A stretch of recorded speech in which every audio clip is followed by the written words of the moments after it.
সকলকে শুভ সন্ধ্যা।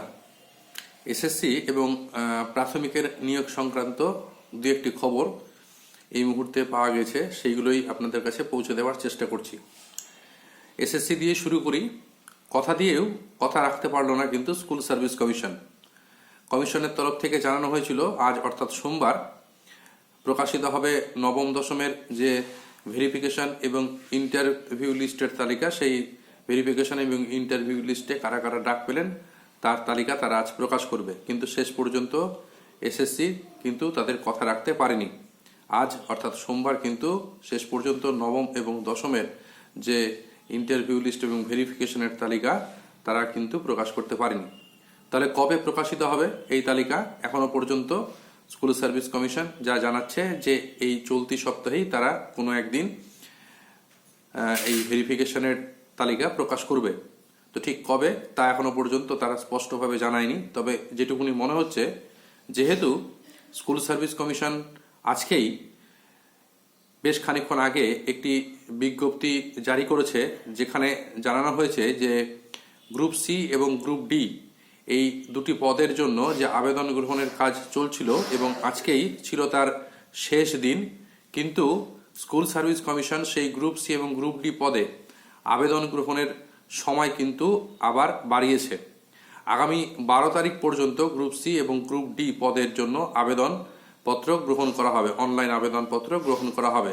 তার কারণ স্কুল সার্ভিস কমিশন জানিয়েছে যে একসাথে প্রায় 50-60 হাজার মতো চাকরি প্রার্থী তারা যেহেতু ওয়েবসাইটে আসছে আবেদনের জন্য, তাই সেক্ষেত্রে তাদের প্রযুক্তিগত সমস্যা হচ্ছে, সার্ভার ঠিকমতো কাজ করছে না এবং সেই কারণে তারা বাধ্য হচ্ছেন এই সময়কে বর্ধিত করতে। আগামী 12 তারিখ পর্যন্ত তারা কিন্তু এই সময়সীমা বর্ধিত করছেন এবং আগামী 12 তারিখের 5টা 59 পর্যন্ত এইভাবে অনলাইন অ্যাপ্লিকেশন করা যাবে এবং ওই দিনই রাত্রি 11টা 59 পর্যন্ত কিন্তু সমস্ত যে অনলাইন ফিস প্রদান তার কাজ করা যাবে।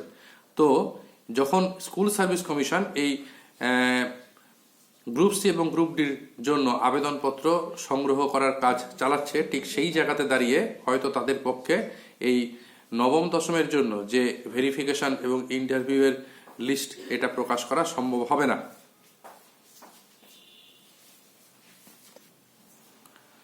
হয়তো 12 তারিখের পরই তারা এই তালিকা প্রকাশ করবে। তবে এই বিষয়টা সম্পূর্ণ অনুমান মাত্র। তার আগে যদি প্রকাশিত হয় তাহলে স্কুল সার্ভিস কমিশন অবশ্যই তা জানিয়ে দেবে। তো স্কুল সার্ভিস কমিশন সংক্রান্ত এই দুটি খবর এই মুহূর্তে ছিল। একটি হলো গ্রুপ সি এবং গ্রুপ ডি এর যে আবেদন, সেই আবেদন গ্রহণের সময় আবার বাড়িয়ে দেওয়া হয়েছে 4 দিন, এবং আরেকটি হলো এই যে নবম দশমের যে আজকে ভেরিফিকেশন এবং ইন্টারভিউয়ের তালিকা প্রকাশিত হওয়ার কথা ছিল তা কিন্তু শেষ পর্যন্ত প্রকাশিত হয়নি। এবার আসি প্রাথমিকের নিয়োগ সংক্রান্ত বিষয়।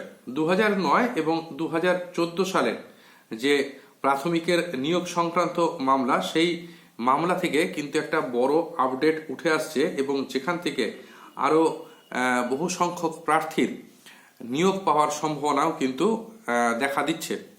বিষয়টা ঠিক কি সেটা জানাই যে দীর্ঘদিন ধরে 2014 এবং 2009 প্রাথমিক শিক্ষক নিয়োগ সংক্রান্ত একাধিক মামলা কিন্তু আদালতে ঝুলেছিল।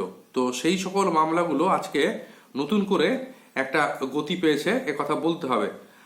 তার কারণ হলো এই যে এই সকল মামলাগুলি দীর্ঘদিন ধরেই তা মেনশন করা হচ্ছিল না, কিন্তু কলকাতা হাইকোর্টের বিচারপতি বিভাস পট্টনায়কের বেঞ্চে আজকে এই সংক্রান্ত মামলাগুলো, বেশ কিছু গুরুত্বপূর্ণ মামলা, সেগুলো কিন্তু মেনশন করা হয়েছে এবং এটা চাকরি প্রার্থীদের কাছে একটা আশার আলো সঞ্চার করেছে। তার কারণ হলো মূলত আইনি জটিলতার জন্য এই মামলাগুলোর দ্রুত নিষ্পত্তির দিকেই কিন্তু আদালতের দৃষ্টি আকর্ষণ করা হয়েছে। এখন 2014 সালের যে টেট পরীক্ষার ভিত্তিতে যে নিয়োগ, সেই নিয়োগ নিয়ে বিতর্কের সীমা পরিসীমা নেই।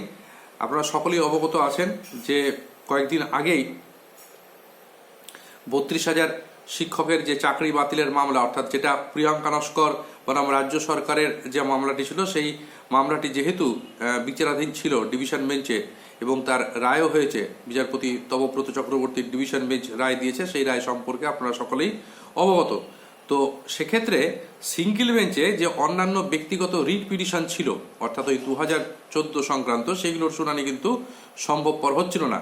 কিন্তু বিচারপতি তপব্রত চক্রবর্তী তিনি স্পষ্টতই নির্দেশ দিয়েছেন যে ইন্ডিপেন্ডেন্ট রিট বা ব্যক্তিগত মামলাগুলির ফয়সালা কিন্তু সিঙ্গেল বেঞ্চেই হবে। এবং যেহেতু ডিভিশন বেঞ্চের রায় হয়ে গিয়েছে, তো সেই জন্য আজ বিভাস পট্টনায়কের এজলাসে 2014 নিয়োগ সংক্রান্ত মামলাগুলোর মেনশন করা হয়েছে।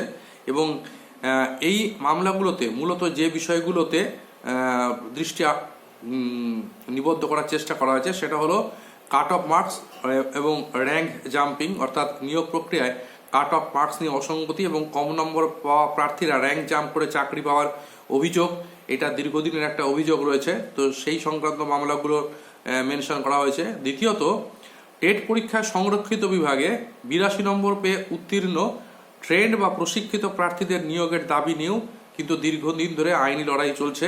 এখন যেহেতু ডিভিশন বেঞ্চের রায় হয়ে গিয়েছে, তাই সিঙ্গেল বেঞ্চের এই মামলাগুলো গুরুত্ব আরো করা হয়েছে বা গুরুত্ব পাবে বলে মনে করা হচ্ছে। এর পাশাপাশি 2009 সালের শিক্ষক নিয়োগ নিয়েও কিন্তু আজকে আদালতে তৎপরতা লক্ষ্য করা গেছে। বিশেষত উত্তর 24 পরগনা, মালদা এবং হাওড়া জেলার নিয়োগ নিয়ে একাধিক অভিযোগ কিন্তু জমা পড়েছে।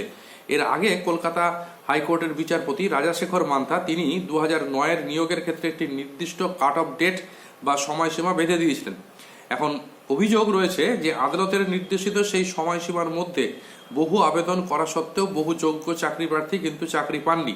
আজকে সেই সমস্ত বঞ্চিত চাকরি প্রার্থীদের তরফ থেকে মামলা মেনশন করা হয়েছে এবং মামলাকারীদের দাবি আদালতের নির্দেশ মেনে চলা সত্ত্বেও কিন্তু তাদের প্রতি অবিচার করা হয়েছে, তাই তারা দ্রুত শুনানির আবেদন করে তার সুবিচার প্রার্থনা করেছেন।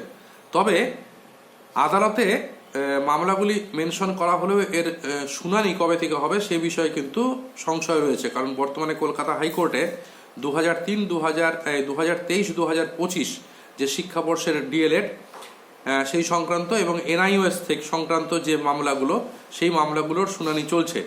আর আদালতের সময়সূচি অত্যন্ত ব্যস্ত থাকায় এর মধ্যে 2009 এবং 2014 মামলাগুলির লিস্টে আসবে কিনা সেই নিয়ে কিন্তু সংশয় রয়েছে। কারণ বিচারপতি বিভাস পট্টনায়ক তিনি মাসের প্রথম 2 সপ্তাহ কলকাতা হাইকোর্টে বসছেন, পরের 2 সপ্তাহ তিনি কিন্তু জলপাইগুড়ি বেঞ্চে বসছেন। তো সেই কারণে তার পক্ষে এই মাসের এই আর বাকি কয়েকটা দিনের মধ্যে হয়তো এই মামলাগুলোর শুনানি করা সম্ভব হবে না। তবে আইনজীবীরা এবং মামলাকারীরা আশাবাদী যে যেহেতু ডিভিশন বেঞ্চের বাধা কেটে গেছে, তাই খুব শীঘ্রই এ মাসে না হলেও সামনের মাসে অবশ্যই বিভাস পট্টনায়কের বেঞ্চে যখন নিয়মিত শুনানি শুরু হবে তখন এই মামলাগুলো তাদের শুনানি হবে এবং তারা যে সকল বঞ্চিত চাকরি প্রার্থীরা রয়েছেন তারা তাদের যে হকের চাকরি সেই হকের চাকরি ফিরে পাবেন। আপাতত খবর এইটুকুনি। ভালো থাকুন সকলে, সুস্থ থাকুন।